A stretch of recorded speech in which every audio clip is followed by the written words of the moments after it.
so it's really rough. Yeah. But, Woo!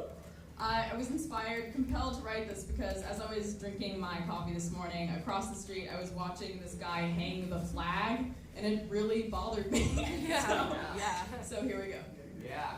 I want to tell people to spread the love, to keep sharing the compassion, to feel the unity. But as I watch the white man across the street hang our red, blue, and white flag, I can't help but feel angry, sad, and small. As our flag reaches the top of the pole, I feel my head heat up, my body tense, and my eyes water. I want to weep. I want to weep for those that will break under the weight of that flag. I want to weep for women, for the many that may need abortions in the future and will be denied the right. I want to weep for my mother, for my sisters, and for myself. For all immigrants, minorities, anyone that is not white and rich. For black women and black men. For those who live in fear of being gunned down. I want to weep for my dreadlocked brother. I want to weep for the men who love men and the women who love women. Yeah. The people that identify as anyone but who their birth-given genitalia says they should be. Lastly, I want to weep for the earth. For the stolen land, for the fact that we even claim that it's ours to steal, for the further destruction to come. But as sad as I am, I'm also angry and fuck, I want to scream. At the 53% of white women, at the 78% of conservative white women, at the 27% of Hispanics, whose votes aided in the results. I want to scream at those who hang the flag with elated pride, at those who do not see the flaw.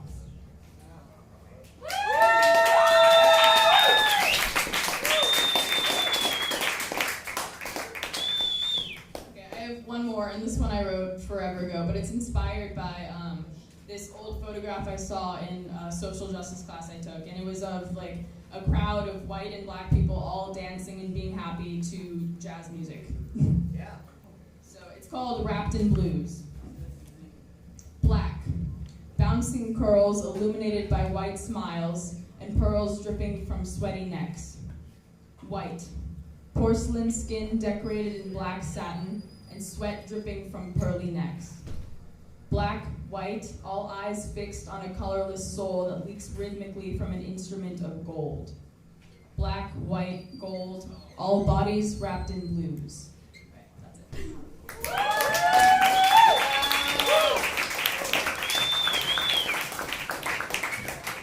I'll keep it going one more time for Nausicaa up here.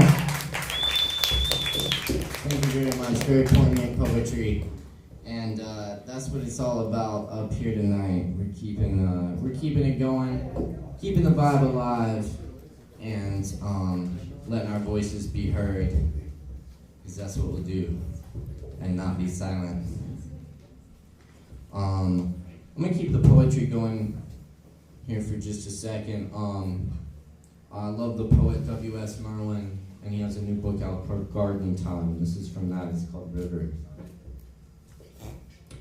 Lee Poe, the little boat is gone that carried you 10,000 li downstream, past the gibbons calling, all the way from both banks, and they too are gone, and the forests they were calling from, and you are gone, and every sound you heard is gone. Now there is only the river that was always on its own way.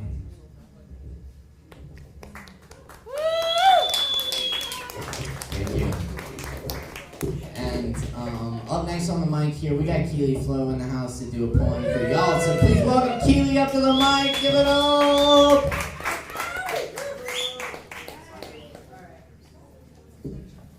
So I have a poem here that I did not write. Andrew's done this one a couple times.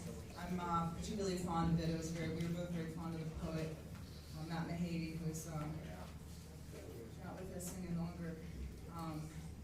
I don't tend to do a lot of political poetry, but I like to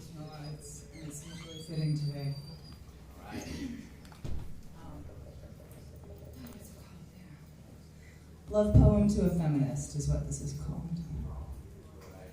Not an ode to privileged white women toting books by bell hooks alongside the mirrors and cell phones in their pocketbooks. Not an ode to Victorian-era prudes tired as quaaludes wearing their superior attitudes like nuns' habits and collars of starch, demanding vegan food on the farm worker march.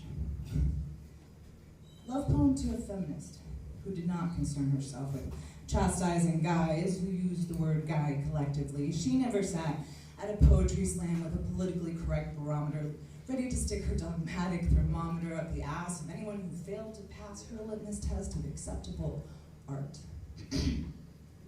Oh, and she wasn't no gringo all bent out of shape by me Vato's street lingo. No, she lived a life of quiet valor in the Bantustans of Palestine. Her hands were dirty, but her heart was clean. A flower in the wasteland, a butterfly in a latrine, rising like the dawn, a smoldering phoenix, spreading wings of kerosene from the corner of Florence and Normandy to the refugee camps of Jenin, in the winter of our discontent, in the trough of our desire, in the valley of our despair, in the line of fire.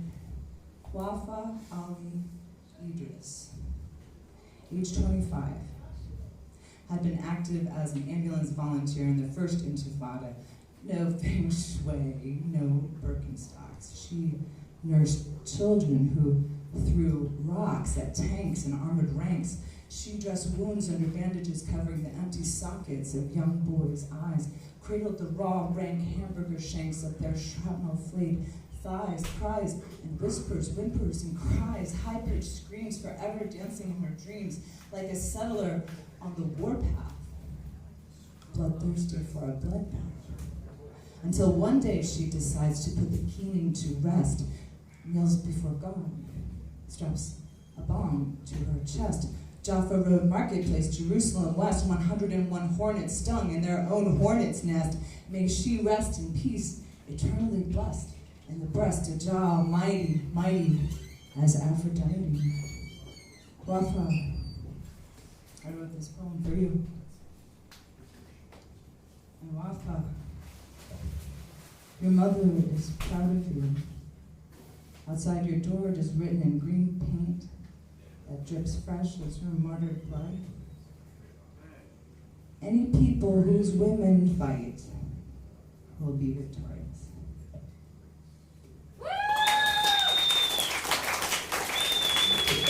Now for our next person, thank you to Caleb Beiser, our impresario, our house